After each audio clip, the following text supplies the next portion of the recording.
What the fuck's up, YouTube? My name is Tyler, and today we are going to be doing an oil change on a 2024 Yamaha R7. But the difference is we are not going to take the fairings off. So this is the bike in question right here. So a lot of things online are stating that you need to remove these fairings right here, which I found out you don't need to do that. There's a lot easier method that I have yet to find out anywhere online to do this. So I'm going to walk you step by step the tools that I used and to kind of show you guys what I did to get everything. So stay tuned and let me know how you guys like the video. All right, so your first step, I ordered my kit on Amazon. It comes with 3 of these guys right here. You need about 2.75 quarts. Gives you a little bit of a funnel. Fucking handy dandy rag right there, I guess. The tools in question, you're going to need a 17 millimeter box end wrench.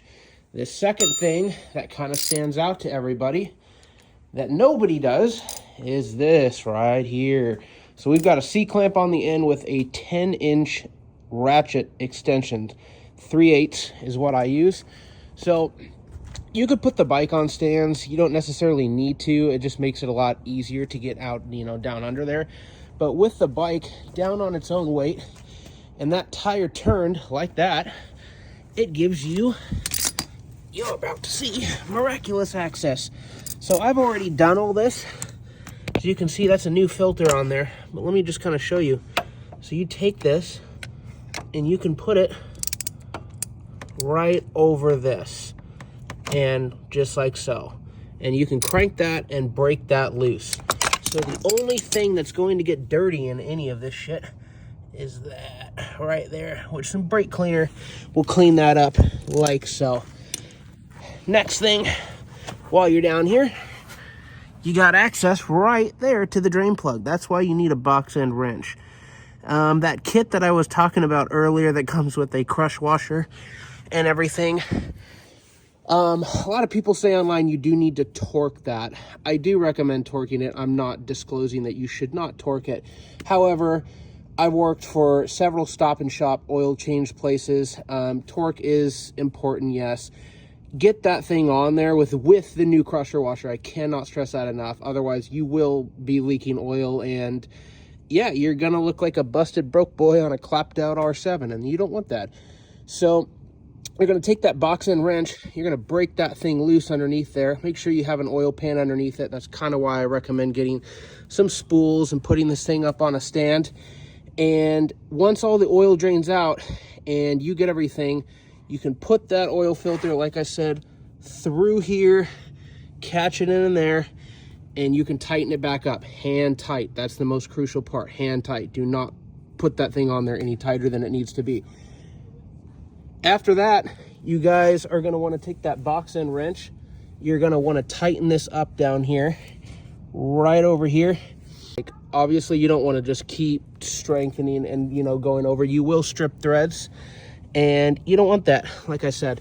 So just get on there, get it as tight as you can get it, hand tight, and you're good to go, man. Make sure you take this off as well. This is where you're going to fill in your oil. It's on the, I guess you would call it driver side, passenger side, but there is no such thing as that on a motorcycle. You're going to want to fill this up 2.75 quarts. I'll show you where the 0.75 is on it, and then after that, you want to look at your sight glass. Make sure your bike is sitting upright and not leaned over. You will get a false reading if you do that. But you have a high marker here and a low marker down there. You want it right just underneath the top. That's your golden point. From there, fire the bike up, warm it up, let the oil circulate throughout that engine, and shit, man, take it down the block, whatever you want to do, whatever tickles your fancy. But the crucial thing here, like I said, is that 10-inch extension to get back into that oil filter, and you don't need to take any of this off, none of this. And you, like I said, can just spray some brake cleaner. Use the handy dandy rag that Amazon gives you if you don't have one. If you do have one, just use a dirty shop rag and clean up all that excess oil, and you're good to go, man. You don't need to make things more complicated. I'm here to try and make you guys work smarter, not harder. So if you like the video, let me know. I have a 2025 Yamaha R3 that I will more than likely be doing content on as well. It's my wife's bike. Yes, it's under a cover. I get it. My wife does not like dust on her brand new bike. It's her baby. Other than that, please hit the like button. Subscribe if you like the content. I do have a video that I did make while I was doing the oil change on this. It's like I said, this is my first YouTube video, so for me to do that, it doesn't really, it's not professional. You probably don't want to see that. I just kind of wanted to make this video to kind of show you guys the shorts, ins and outs of how to do an oil change without having to take off those bottom fairings. So like I said, if you like the video, hit the like button, subscribe, let me know what you guys want to see next. I have a 1950 Mustang. I've got this piece of shit. It's a 2011 Jetta. And like I said, 2025 R3 and a 2001 Blue Jetta. So I've got content to make if you guys like it. I also detail on the side. If you guys want to see stuff like that, just let me know.